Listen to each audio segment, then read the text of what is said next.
Oh, yeah, good win against Central Arc. We put that one to bed this morning. Excited about conference play and Nichols, who obviously is leading the conference. We're 1-0 right now, and excited about that opportunity to play them at home. 2 years in a row, which obviously the new scheduling or UTRGV coming in has given us the ability to play them at home again this year. So I know our team's excited about getting into conference play, and it's a little different feel when you go play in the Southland Conference. So we're ready to go. Hayden getting his second start. Of course, there's a bye week between the two starts. Talk about his progression, what you saw for him, improvements, maybe some areas he needs to improve, anything like this? I mean, he threw 3 touchdowns. I mean, that's obviously, it was 3 more than we've thrown the rest of the season. So I think that's obviously a positive where you can get the ball in the end zone from the air. And, we had 5 plays of 20-plus yards, which, we hadn't had one of 20-plus yards the whole season. Obviously, I think the operation's been good with him. I don't think we've had any issues with that. And he still needs to grow and continue to grow, and he works at it about as hard as anybody. So I think there's been a lot of growth from first start to second start, and I expect that this week as well. A lot of targets out there. You had, 6 or 7 different receivers catch the football. Yeah, for sure. I mean, that was sort of the plan, spread it around, and, obviously the coming out party for Blake Thomas. And so, yeah, I think there's How about your first offensive play with Blake? Is that something you saw made of seeing their defense? You have him come on the near side and pick up 31 or 40? 32, yeah, 32. Yeah, I mean, we saw it. We saw the formation. We thought the play was good, and Blake was sort of in a tailback there. We were in kind of the Wildcat package. So we had Major in there who, played quarterback in high school, and then you had Blake who played quarterback in high school. You had Aiden out there who played quarterback. So kind of had 3 quarterbacks out there. So, but we knew we handed the ball off, and he was gonna bring some speed to the table, and he certainly did. He hit that thing pretty good and hit it with gas, and next thing you know, he's in the secondary. So. Never doesn't always work out that way, Harold, as you know. Well, I did that time, so I can't. Third straight Lamar week, you've had the special teams player of the week. Kendon set me up with those first 2 punt returns, short fields. Yeah, I mean, he averaged 34 yards at punt return, which I think's pretty good. I think probably leading the nation, but yeah, he's really good at it. When he catches the ball, he's really good, and we knew that, so we're excited that to have him back there. And that guy, as you watched the previous 4 years before he came to Lamar, he's a pretty special player, and he looked like he was in the zone. He had that one run on the reverse where he made a guy miss and got the first down, and then he scored a touchdown later on. So good to have Kendon back, full healthy, ready to go and ready to play. And both, I think all of our return teams did well, and I think that, our punt team was outstanding. Mason punted the ball really, really well. We covered the kicks really good. We're going to need that again. They got a dynamic returner that plays for them, so we're going to need to do that again. Defensive side was a scary fourth quarter, but overall defensively, let's talk about the kids and their production. I thought we played sloppy on defense. The great thing about what they did was they turned them over, 3 times, and really had an opportunity for a fourth, but turned them over 3 times. We turned it over once, so that you win the turnover battle. You're +2. You got 92% chance to win the game. So our defense did a good job there, and they made the play at the end of the game when you needed to. Kristen Pugh obviously had a big time game for us with a forced fumble and an interception. So yeah, he ended the game for us. Thank goodness. Nichols, I'm sorry. Go ahead. Talk about the lesson learned. Fourth quarter. Well, didn't score any, allowed some touchdowns there. Talk about that lesson, that conversation you guys had with your guys after your preps for Nichols this week. I think the most important thing you teach the guys is, we need to end that game with the ball. We have the ball with 2 minutes left and opportunity to end the game with the ball, and we missed a couple of run reads, and I really didn't have a detailed last play on offense. If we did, it probably would have been a first down. So I think that, paying attention to the details when the heat is on, and then obviously defense making the plays.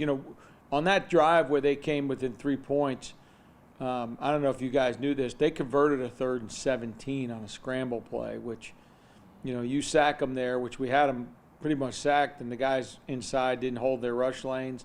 Otherwise, we would have had them sacked.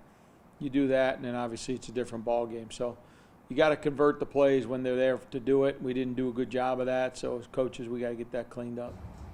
Nichols, just tell us about them a little bit. They started off the year with that win over top 10 UIW. What are we going to see from them? Good football team, very physical, very physical. They play hard on defense, man. I think of the teams we've played, them in North Texas, I think, play the hardest on defense from snap one to snap the end of the game. Always have since I've been in the league. So, Coach Ryback was defensive coordinator. Now he's the head coach. I don't anticipate any drop off in that. And then on offense, they're pounding the football, they're running the ball. That's when you getting back to Nichols football. That's what they're doing. So, I think they're going to be a team that kind of mirrors us a little bit, where they play really hard on defense and runs the football. So I think it's going to be a heck of a battle. I think it'll be 4 quarters. Last year came down to 4 quarters, and we were able to pull away at the end. But this one's definitely coming down to 4 quarters. I think special teams is going to play a major role in the game. On the injury front, Robert, what was his status? He looked good today. He didn't practice, but he looked good throwing after practice, with the trainer. So I'm cautiously optimistic he might be available this week for the game. But, we were heading for East Texas, so we're still on path for that. And hopefully he can get back this week. I don't know. He's got a doc's appointment today, so hopefully that'll give him the green light to at least start moving forward with practice. But Aiden's still a starter? Aiden's still a starter, yeah. Their home game, talk about the support you got this last weekend, and hopefully that can continue to this week as well. It was awesome. Great crowd. We walked, we did the Cardinal walk before the game, and that was probably the most big-time atmosphere I think I've ever felt being at Lamar, is walking with the band down from the dining hall over to Dauphine, and it was impressive, really good. I think, and the people came in the game. Student section was great. Third down, I'm watching the student section across the way standing up, waving the towels. It was fun to see, and we want more, and hopefully we keep giving them wins. They keep coming out more, and we increased attendance from the week before, and hopefully we'll do it again this time. And the goal is to get to 10,000, so we need those fans in the stands. Let's go, man.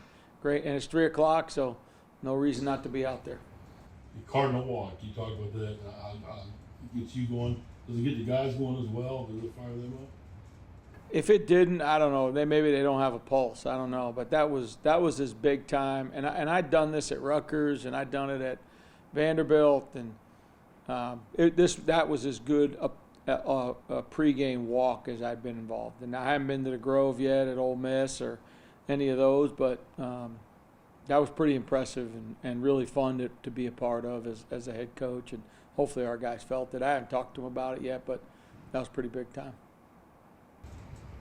Just real quick, talk about, and I get that rankings right now don't mean much other than just the paper that they're written on, but for a second straight year, Lamar has now been ranked for 4th consecutive week for a second straight year. Right now, Lamar is a consensus ranked team. If there's a poll that they're not ranked in, it's really not a major poll. Just talk a little bit about the growth of this program, because when you got here, the program had never been in the top 25, now 2 years in a row for 4 straight weeks. This is a player's game, so we've done a good job of recruiting the right players here, keeping the right players here. I think it always starts and ends with them, because they're the ones out there playing, and you don't call magical plays. Players make them magical, and I think obviously we did that on Saturday, and we continue to do that as a football team. And the one thing I really cautioned our guys to really focus on was, this is the only iteration that'll ever be of this football team. There'll be Lamar football teams for a long time to come, but this particular team, this set of personalities, this is going to be the only one. So really take advantage of it, and we have good team chemistry, we got good camaraderie, and I think that's a lot of the reasons why we continue to climb up the ladder. Our coaching staff does an amazing job. I'm really blessed to have them to be part of what we do. And, our performance staff, Coach Walker and those guys do an amazing job. And then, anytime the program is doing what it's doing, and you look at Montana and you look at Montana State and you look at South Dakota State and North Dakota State and South Dakota, it's because of the administration. They put an emphasis on sports, athletics, and football, and our administration has certainly done that, and Dr. Taylor and Jeff O'Malley, and I feel blessed to be here with them. Every week, my goal is to make sure that I continue to honor them in the way we play and the way our guys go out on the field, and bring Lamar to the forefront of college athletics, and that's what we want to do.